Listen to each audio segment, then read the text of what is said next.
Ubay-ubay ka mga gihulagway nga Good Samaritan ang nanghatag og hinabang ngadto sa mga biktima sa linog. Lakip na niini ang grupo sa mga negosyante nga gitawag og Team Buak.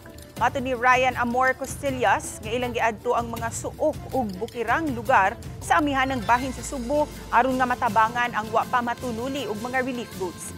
Hilig sa ilahang grupo ang trail, overlanding ug off-roading gamit ang ilang mga sakyanan.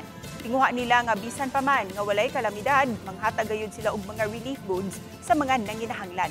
Samtang grupo sa mga vlogger sa Carcar City, Cebu ang wa magpauwahi sa ilang paghatud og mga hinabang.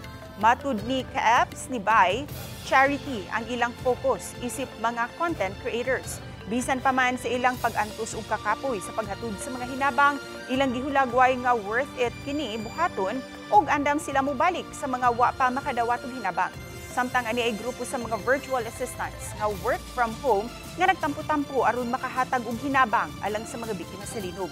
Naglakip kini sa 400 ka mga food packs, 1,700 bottled water, 100 packs for lunch ug 70 ka mga infant necessities sama sa mga wipes ug diapers. Lakip sa nahatagan ang Tuburan, San Remigio, Dan Bantayan, Central Elementary School, Special Needs Education Center ug mga mulupyo sa Maya Park Homes.